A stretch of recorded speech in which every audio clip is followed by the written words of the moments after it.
Please be seated. Good afternoon, everyone.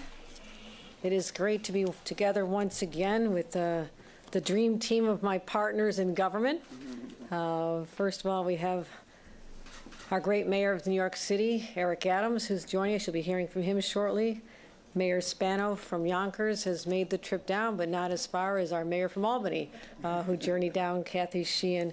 Also, Ben Walsh, our mayor from Syracuse, will be joining us remotely. And we've also been in contact with Mayor of Rochester and our mayor of Buffalo, Byron Brown, who has a family matter to deal with, but otherwise he is on board with us. And the reason we're here today, since I've been governor, literally 6 months this week, my number one priority has been protecting New Yorkers. First of all, our priority has been protecting their health. And you've seen how we've unveiled a very thoughtful strategy to deal with COVID, the health of our individuals. Also protecting the health of our economy, making sure that we do smart initiatives, masking, vaccinations, but ultimately keeping our economy going. But also I want to protect the health of our institutions and our governments and our critical infrastructure. And they're vulnerable right now. And I know this because I served as a member of the Homeland Security Committee, as a member of Congress.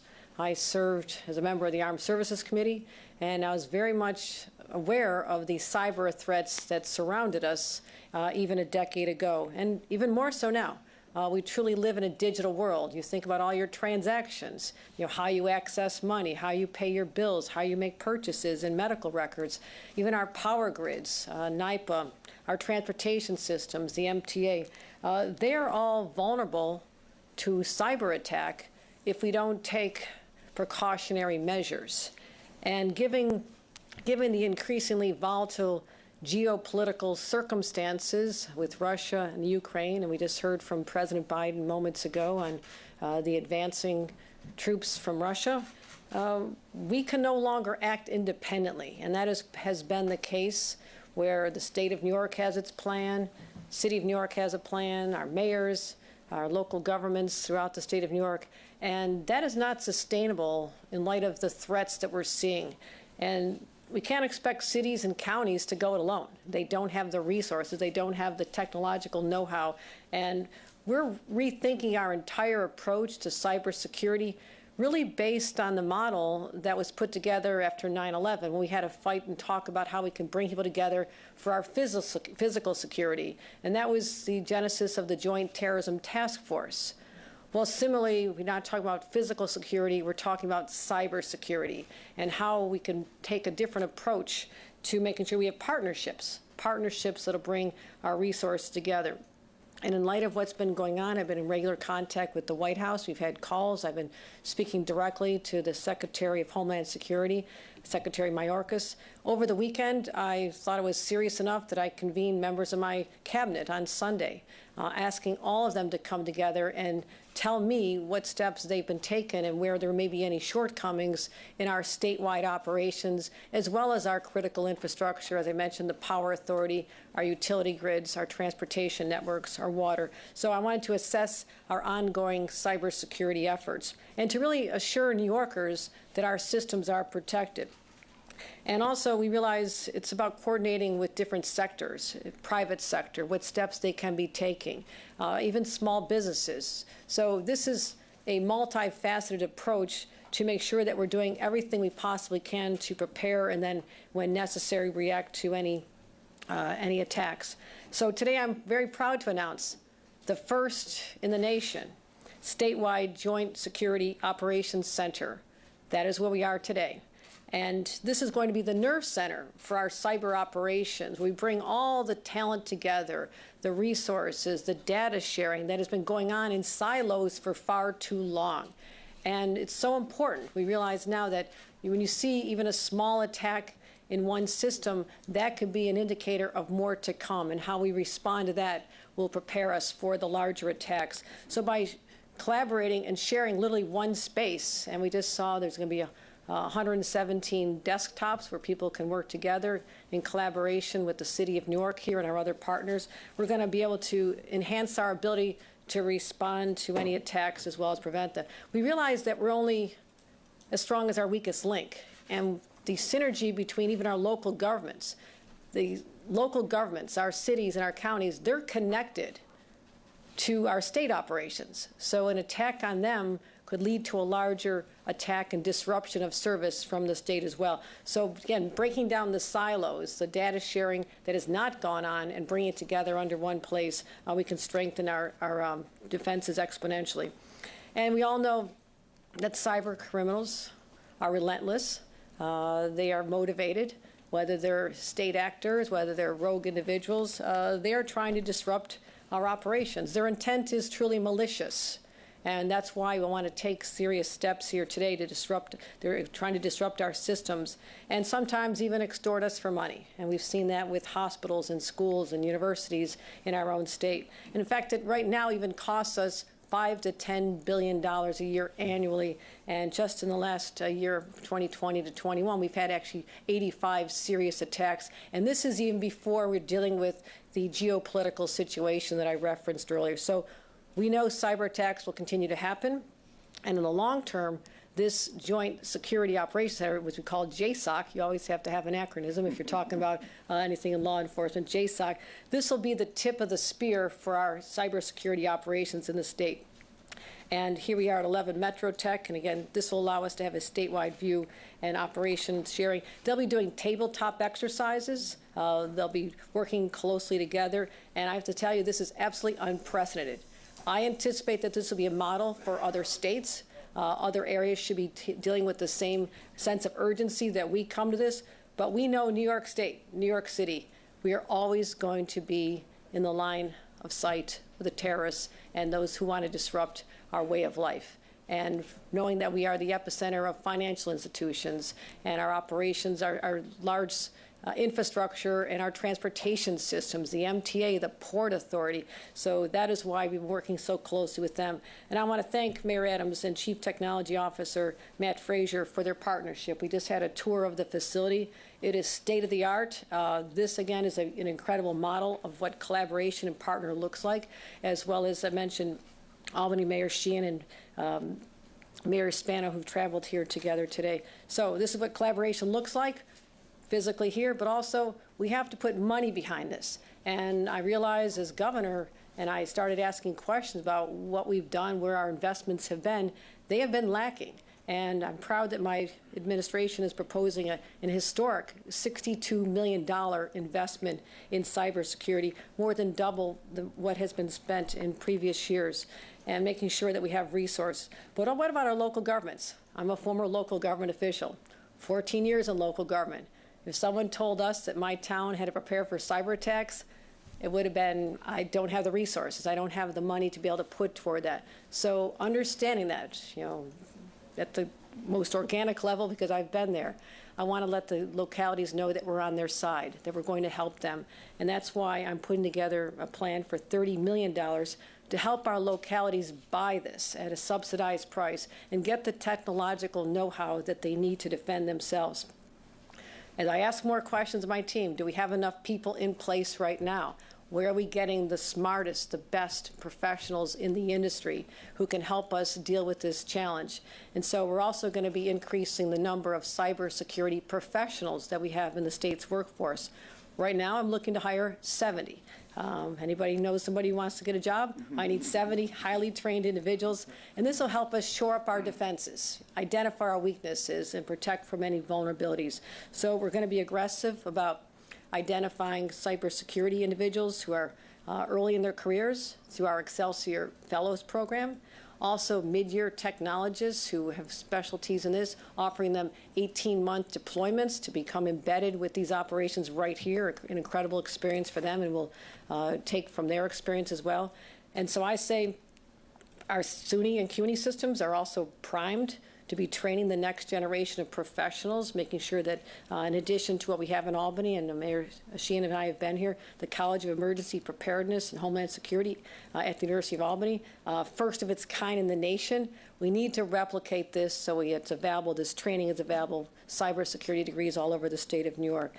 So these are our ways that we're going to be attracting more people, getting more talent here, and using the very best and the brightest that we can to address this threat. And lastly, this is also an individual challenge.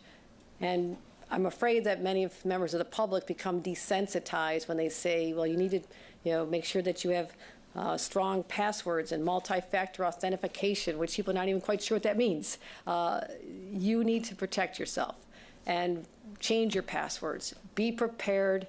Act as if you know that attack is coming, because if it comes and you're not ready, it can be devastating. Your access to your money, your ability to make purchases. You do not want to be there in a place where you say to yourself, I wish I had taken steps earlier. This is the warning. This is the warning in light of what's happening globally. This is what is happening throughout a normal course of our years, as we've seen with these attacks we've experienced over the last decade. And so now is the time for New Yorkers to be prepared. And those of us with older parents or grandparents, tell them not to open up an email if they do not know it's not pictures from their grandchildren. Don't open it up, because there really is a lot of phishing going on, a lot of opportunities for people to really take your personal information and use it in nefarious ways. And so we want to make sure that our older loved ones hear this warning, understand what they need to do or not do in a circumstance that we're describing here as well. So I'll close by saying the threat of cyber attacks is very real. Particularly now, that is the warning we're receiving out of Washington, particularly for a place like New York. And therefore, our state and our cities will be taking a leading role in fortifying our defenses in the battlefield against cyber warfare. And we will be as relentless in our defense as the criminals are in their aggression. Mark my words, we will thwart them at every step of the way. And this is proof of what we're doing here today, again, first in the nation. And I do hope that other states and other governors will follow the lead of what we're doing here today. So with that, I want to thank everyone for coming and invite Mayor Adams to address all of you. Thank you.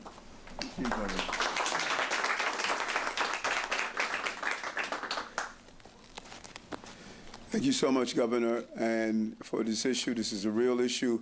The conversation may not be attractive, but the reality is ugly.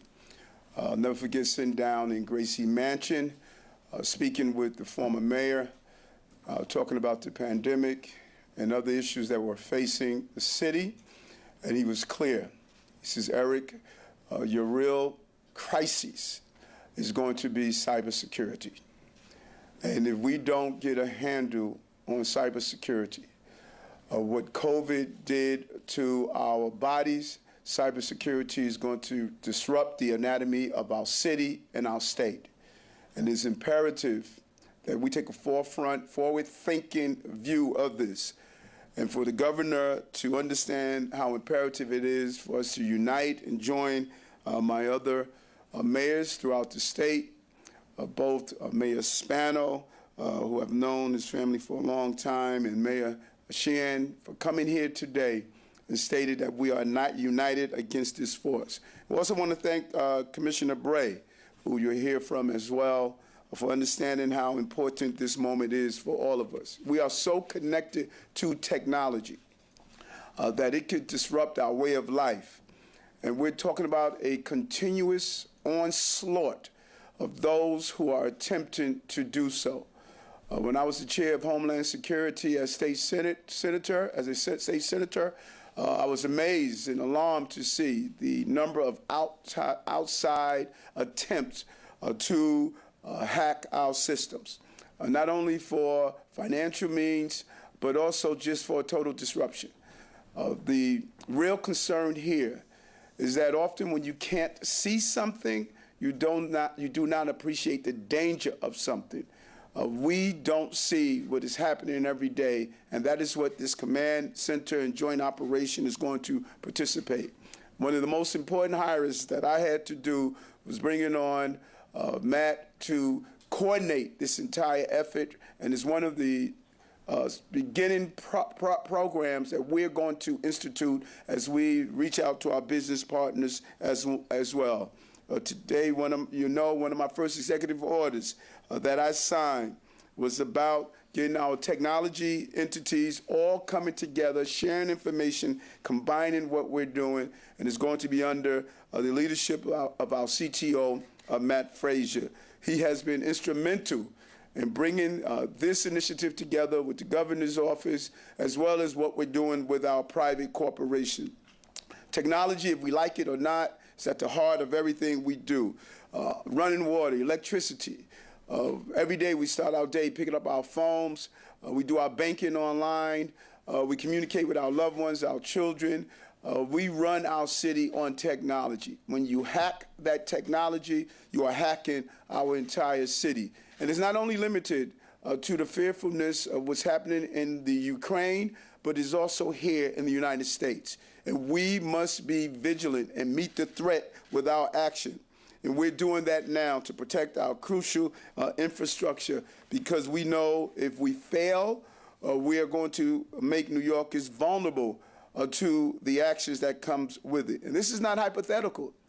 This is not something we're just talking about that's distance removed. These attacks and attempted attacks are happening every day. It's just that we have put in place the right infrastructure to constantly fortify how we approach this. Just look towards Atlanta and Newark and see what happened with them and how those outside entities are attempting to hold cities and municipalities hostage. We don't have to go that far. Right here in the law department was under attack in June. The constant attempt to go after our way of life. And we learned so much from COVID that invisible threats does not mean the threat is not there, and the entire city must be prepared. And it's imperative that if we get it right, we can prevent the loss of time, the loss of billions of dollars, and the loss of our livelihood, in some cases, the loss of lives. And that is what our cybersecurity system needs. We need a reboot. And today we are announcing that reboot with the help of the governor, not only doing it with coordination, but Governor, you're doing it with the financial assistance that we need to make sure we have a first-rate cybersecurity system. And so I'm proud to be here with the governor during this historic moment. We know it, and we have to continue to acknowledge it. We're all interconnected, and if we don't do so, we will fail. We are connected to Buffalo. We're connected to Syracuse, Rochester, Albany, Yonkers. We're in this together. A cyber attack that impacts one of their municipalities can impact ours. And it impacts our critical infrastructure in a real way. And that is why we are taking a forward-thinking look. This Joint Security Operations Center is building on the amazing work that we have done already. I commend what the New York City Police Department has done under the previous administration, and this is a continuation of that. The NYC Cyber Command organization is already a national model, and we're not going to hold this just in our state.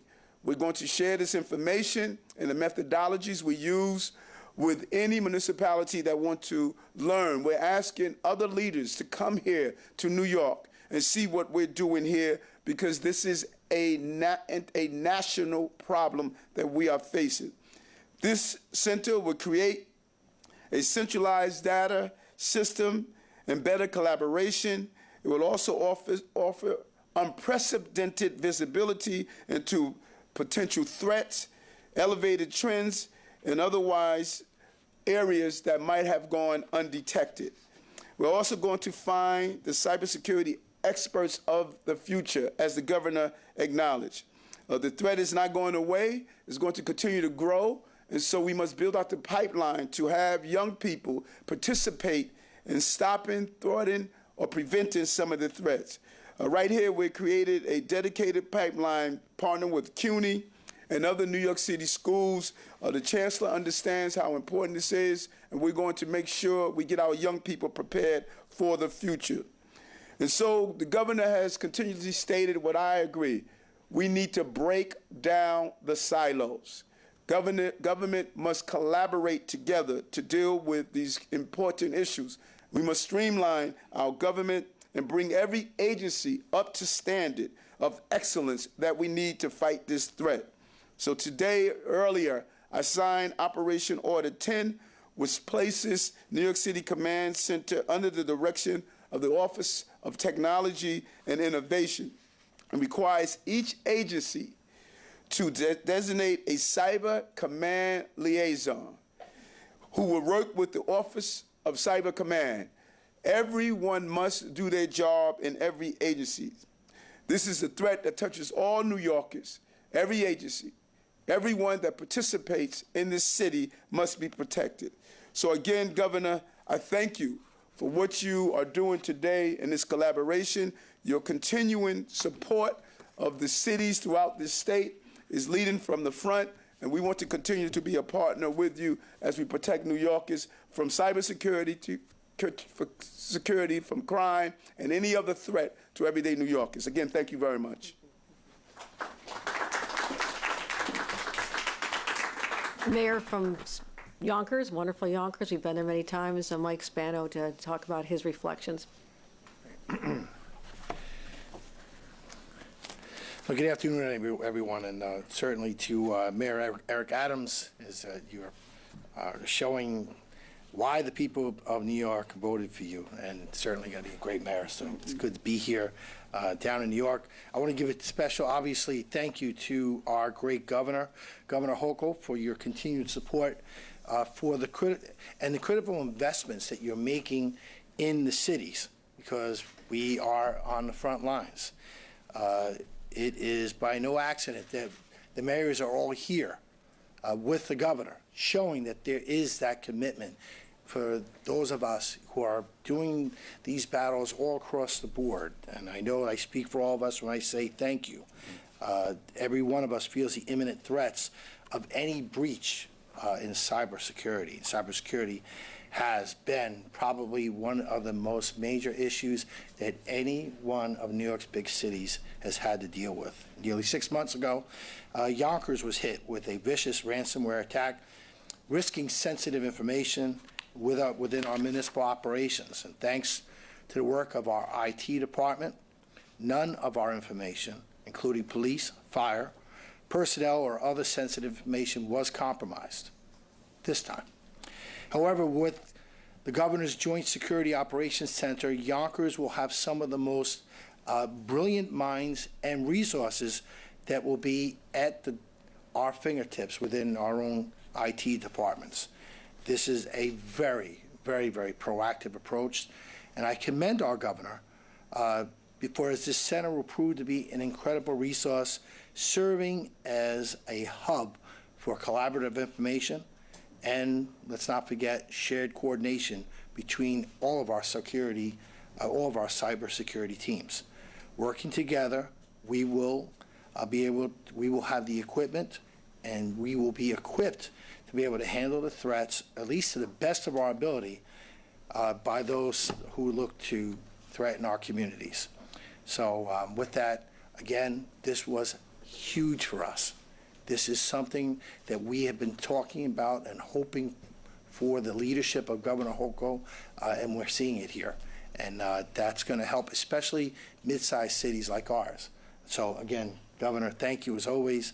And I'd like to introduce, obviously, the mayor of our capital city, Kathy Sheehan, who came down.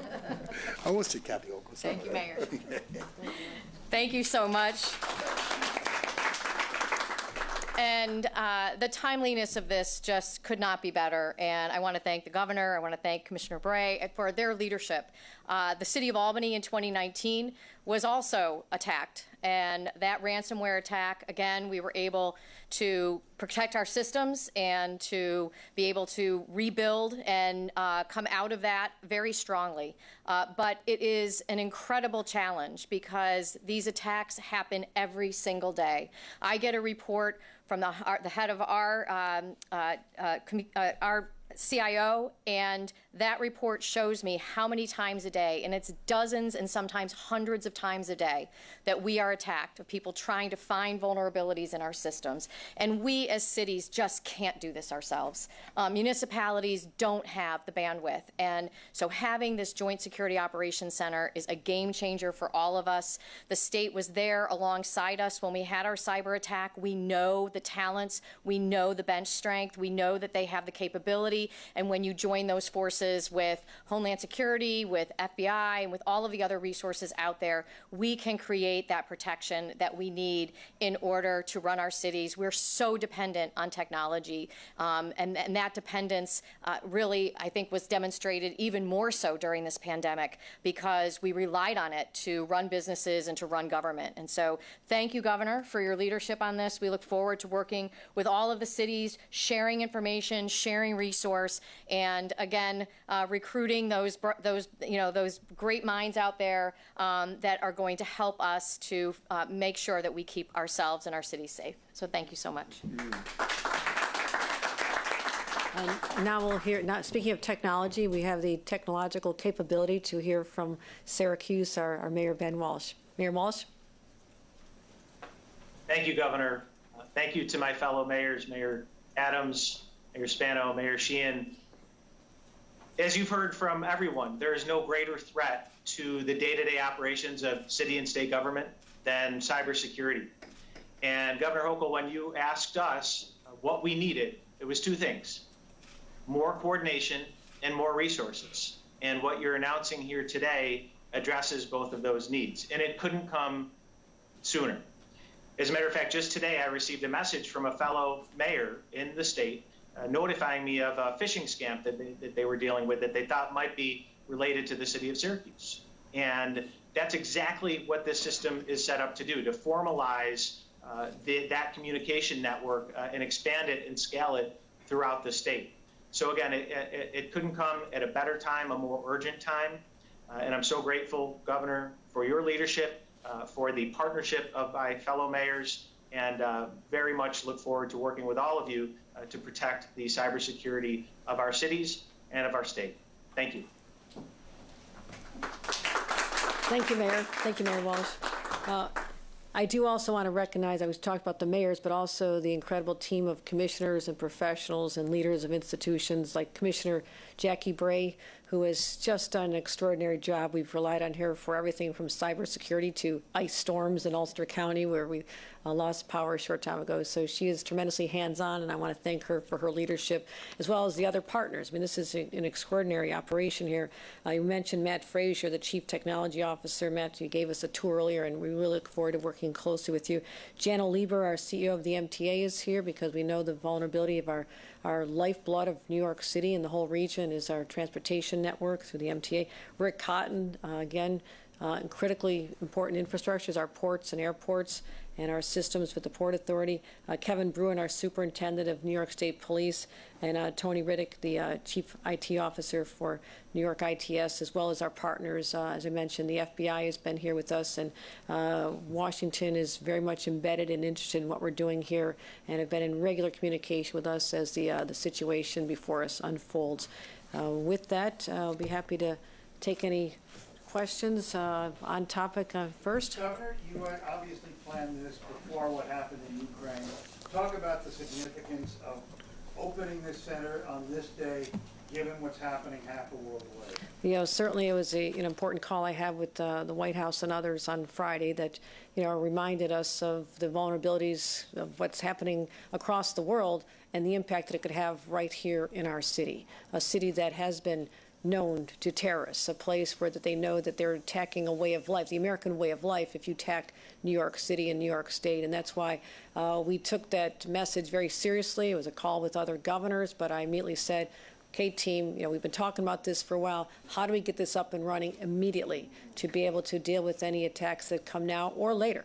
And again, they're not always directed to international terrorists. We have our own homegrown people who want to be disruptors, and we have people that are doing it for financial gain. So there are many threats out there, but to have Washington on our side, FBI, I've been working closely with them, as well as our local partners and our state partners. This is the time to do this, because if not now, when? We have to be aware of the threats around us. Again, putting money behind it. My budget will be dealt with in the next couple weeks. We get that money there. We hire people. We let the world know that the best and brightest technologists and cybersecurity experts are gathered right here in New York to protect New Yorkers, because we take their safety so seriously. Talk about collaboration. What exactly does that mean? What's going to happen And is any of that happening now? Commissioner Bray, you want to explain what's going on right now? Because, we talk about identifying threats. And, I want to make sure one thing is known. Every community can be under siege, but they don't necessarily share that with other communities. That's been a tremendous gap right now. And there's not a sense of one team here. And that's the philosophy I brought to government, that we are all part of one team. I need to know what's happening in Syracuse and Rochester and Buffalo, New York City, and we'll tell you if there's anything happening with our systems, as well as the Port Authority, MTA, and NYPA, our power authority. So that information has not been shared at the level that we believe it will be when people are literally sitting in the same room together. They're assessing the threats in real time. And there's no more, oh, I forgot to tell that entity, or that slipped away. They're sitting together, tabletopping it, analyzing it, preparedness, but also not just preventing threats, but reacting quickly when they occur, giving advice to localities. They don't always know what to do. Do you pay the ransom? Do you not pay the ransom? We can't expect them to have the expertise that true experts and law enforcement professionals have amassed over years of experience. But Commissioner Brady, have anything to add to that? Yeah, absolutely. Thank you, Governor, and thanks to all the mayors for the partnership. The governor's absolutely right. What's happening now is that if any entity that is attacked is responding, New York City has an incredibly robust and mature response, and then the responses at our localities and our counties and our authorities run the gamut. From that incredibly mature, robust response to one that needs some help. So what we're doing here today is two things. One, putting everyone in the room will let us help everyone respond immediately. It will also allow us to share real-time information. If Albany's got a vulnerability that is exposed, we want to know that immediately so that we can fix that vulnerability, patch that vulnerability in everyone else's systems. That's not happening today, and it will be happening as we ramp up this JSOC. And then the second thing we want to do is we want to level up everyone's preparedness, so that everyone has the appropriate type of endpoint protection, the appropriate type of incursion detection, which with the governor's budget is a first major step in doing that. Okay, Governor Hochul, may we have clear examples of how big a threat this could be? What could happen without being too alarmist, I suppose? I don't understand how vulnerable we actually are. Someone from law enforcement want to talk about our vulnerability, other than the fact that the White House thought it was important enough to let governors know to be prepared. The criminals, the terrorists, they don't telegraph what they're going to do because they want the element of surprise. But we're on notice now. We're on notice of what they could do to dismantle our systems, our communication systems, our 911 systems, our transportation network. I mean, they all run on technology. And you disrupt that technology, that connectivity, there is an opportunity for rather cataclysmic consequences. But Commissioner Bray or anyone else from law enforcement want to address that? I think the important thing for New Yorkers to know is that we have very good cyber tools right now. We have best-in-class cyber tools right now. As all of the mayors have said, we see hundreds, thousands of attempted attacks a day. And the vast, vast, vast majority of those are neutralized before they can do any damage. But that's ramping up, that's increasing.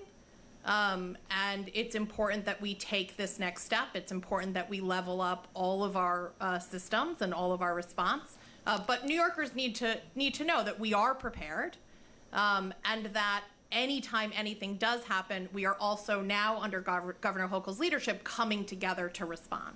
Governor, we're hearing a lot about city and state partnership. How will this go with private business? How do you make sure private businesses won't see this as a PR nightmare and hide it and share it like they need to? They have all been connected. In fact, one of the cabinet members who I assembled on Sunday afternoon was our superintendent of financial services. We regulate and oversee the epicenter of the financial universe. But those institutions have been preparing. This is not a new threat to them. They have been vulnerable since cyber threats were first identified years ago. So we're in regular communication with them, letting them know the threat assessments we're receiving out of Washington and the FBI, but they are also very well prepared. I want to say I feel, and also retail. I mean, retail, you think about the major retail stores, they have been hacked before. They've put redundant and resilient systems and backup systems in place to make sure they can address that. But is there anything else to add to that, Commissioner? Just that there are robust federal and state regulations about how the private sector, both the minimum standards they have to meet and how they have to report. And we're confident that in New York, people are following those regulations. Governor Hochul, for you and the mayor, New York City Mayor Adams, that is, what is the state and the city doing to better enforce the existing cybersecurity requirements? For example, in New York City, the hack of the New York City Law Department happened because dual-factor authentication was not implemented, and therefore that facilitated the hack. So what is the city and the state doing to ensure that the current requirements are being met? Well, I'll let the mayor answer for himself, but what we're doing is we are constantly analyzing what is going on within our own departments, raising the questions, having analysis by our IT department and our own internal cybersecurity experts, and they're accountable to me. And they know that it's a new day of surveillance, in a sense, that I want to know what's going on. I'm very hands-on, and I've worked in technology in a past life, and I understand, what's involved here. And so I'm asking them to report. That's why I had this meeting on Sunday. Report to me. Tell me what's happening in your jurisdiction. Our NIPA was represented, Port Authority was represented. MTA is represented, as well as all of our agencies that regulate the various industries. So we're just continuing to press them to do testing, make sure there's backups in place, and to make sure that they're downloading the best software protection that they can, and making sure that we're always getting ahead of the game. So that's what we're doing at the state level. Is there anything else that I missed? Your budget, the governor's budget invests tens of millions of dollars to increase state preparedness of our own systems. So in addition to the $30 million invested to support counties and localities and other critical infrastructure partners, we're investing in our own systems to make sure that they are up to not only standards, but beyond and best in class. And your question is a good question because, you could have the best rules that's possible and the best safeguards, but if it's not being carried out, then we're failing. And when you look at agencies in particular, there's a history to focus on their primary responsibility. Department of Education, they want to educate children. Department of Homeless Services, they want to provide services for those who are homeless. FDNY wants to provide putting out fires, and same with police. What we are doing, and what the governor is sharing with us, is that in each agency, there must be a person that's the liaison to this center. And in addition to the primary goals of that particular agency, they must focus on cybersecurity. And that is the difference of what we have witnessed historically. If you were to call up one of the agencies in the city and ask who is keeping watch on the protocols, the practices, and the safeguards, right now that does not exist for the most part outside the New York City Police Department. We're going to duplicate that in every agency. We're going to make sure that they speak with the chief technology officer. We're going to make sure that they interface here, and we're now putting this as a responsibility that someone must be watching the store inside each agency, and that is a different approach. We cannot take this lightly. As I stated, former mayor was very clear. He says, Eric, the crisis you are going to face is cybersecurity. And this was in the midst of COVID. This was in the midst of crime. This was in the midst of housing. He was very specific and clear. We must get cybersecurity under control, and that is what this governor is doing today. Governor, has there been an increase in the number of attacks over the last 2 months, specifically from Russia-backed groups against the city and the state? And are you particularly concerned, has DHS told you anything about vulnerabilities when it comes to our pipelines, given that the world is now bracing for potential real issues with fuel consumption? And I'm also thinking about the Colonial Pipeline. No, the Colonial Pipeline is very much front and center in our minds. and the impact that it had not just on the pipeline, but also consumer behavior afterward, and how paralyzing that was. I mean, I think that's a very good example when you ask, like, what could this mean? That's one pipeline, and what it did to the ripple effect that it had is something that, you know, again, that was a warning sign that these are institutions that have to be protected. So we're continuing to, you know, identify areas where there's vulnerabilities and getting ahead. And you may think that you have best-in-class spyware software to protect, and all of a sudden it's obsolete because they've hacked this, they found a way to the back door to get to this. So you always have to be vigilant, bring in smart people who are ahead of the game, and in terms of whether or not there's been an increase in attacks, I've not been made aware of a specific increase in those areas. I don't know if our state police has anything else to add on that. Okay, and state FBI. We don't have an increase, but the situation is becoming more volatile. The U.S. just literally in the last hours instituted sanctions. Sometimes for every action, there's a reaction. Shame on us if we're not anticipating and watching what's happening across the globe and the possible impact in any city, of course, but New York City, New York State, we've been down this path before. Again, we had to protect our physical security after 9/11.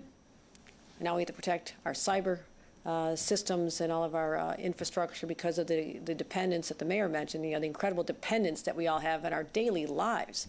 Everything we do and touch has to do with technology, and there's a vulnerability there. So we're taking all the steps we can to build the resilient system to fight back. Okay, we'll take a couple off topics. This is a question for the mayor.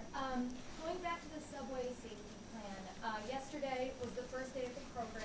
Wondering how many teams were actually in the system, getting people off the subways. I know you said a high of 30.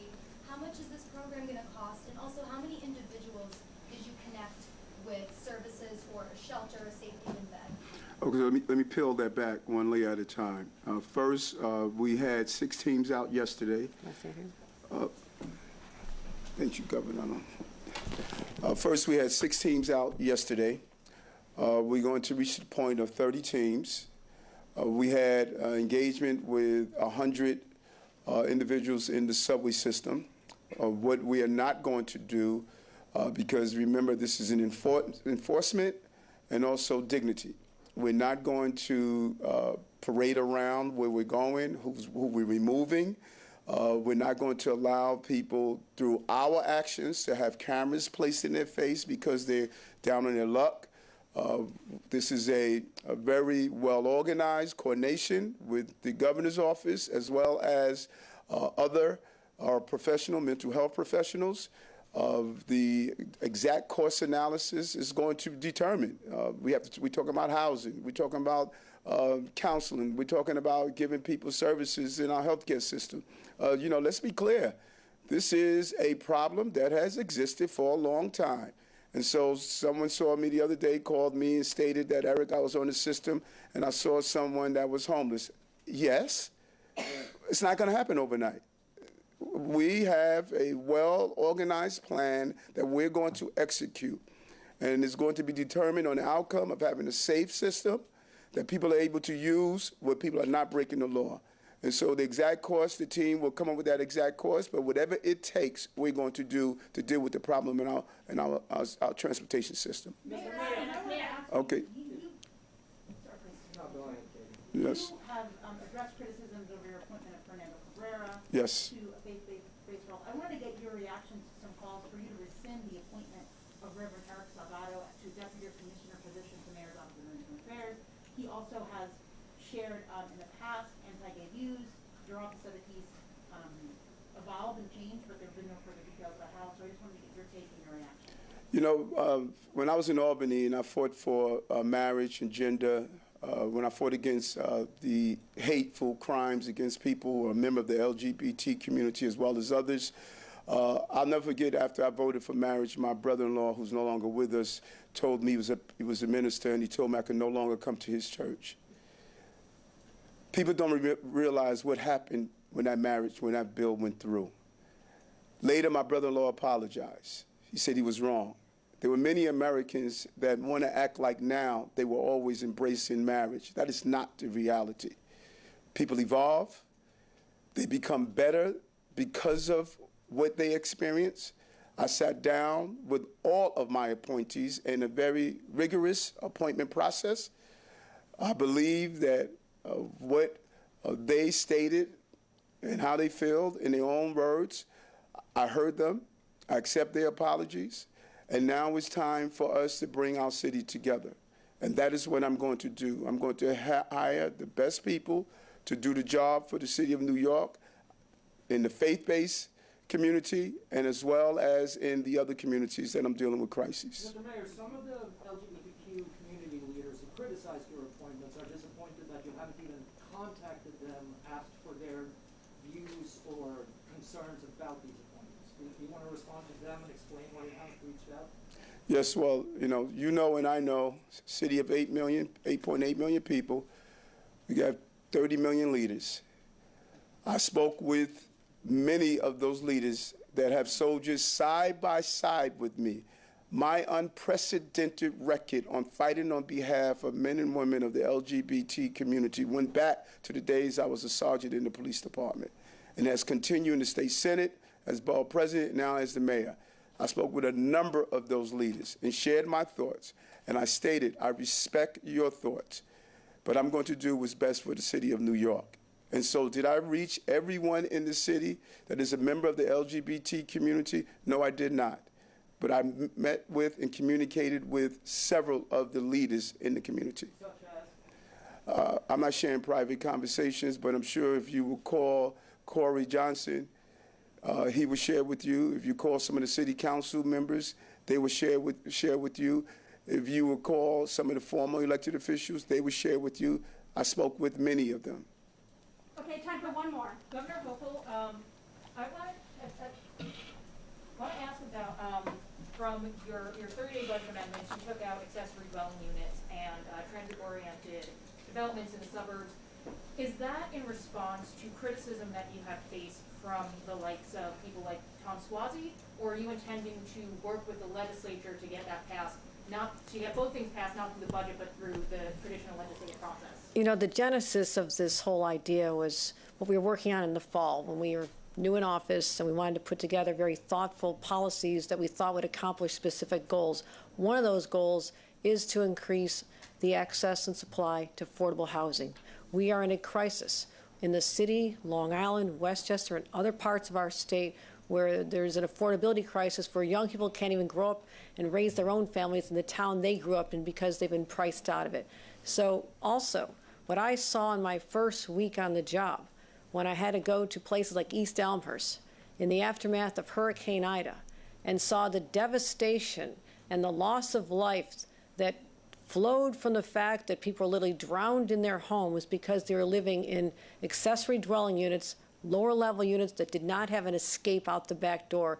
That was devastating. So I take those two issues, the need to have regulation in those units so people can live safely and not have their lives in danger every time there's a cataclysmic weather event, as well as this very real need to just make more access to affordable housing. We also put $25 billion, first time ever, unprecedented amount of money, into having 100,000 affordable housing units. That's in my budget, as well as 10,000 supportive units for people who are homeless or recently incarcerated. So this is the context that we were looking for ideas on how to do this. We put forth one idea to bring forth more ADUs, as they're called, accessory dwelling units, and TODs, transit-oriented development. But I realize in talking to many of my partners in local government, I just spoke to the Association of Towns this morning. I spoke to leadership of the mayors, as well as Long Island senators, Democratic senators from Long Island.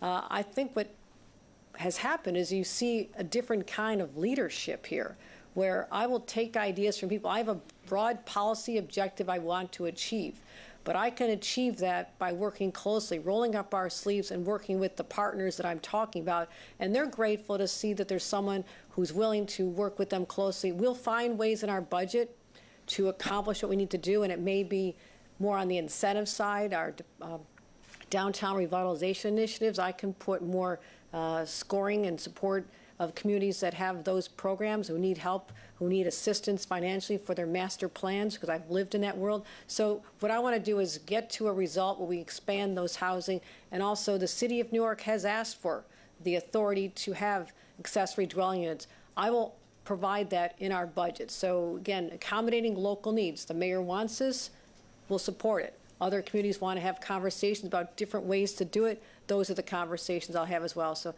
right, thank you, everybody. Thanks, everyone.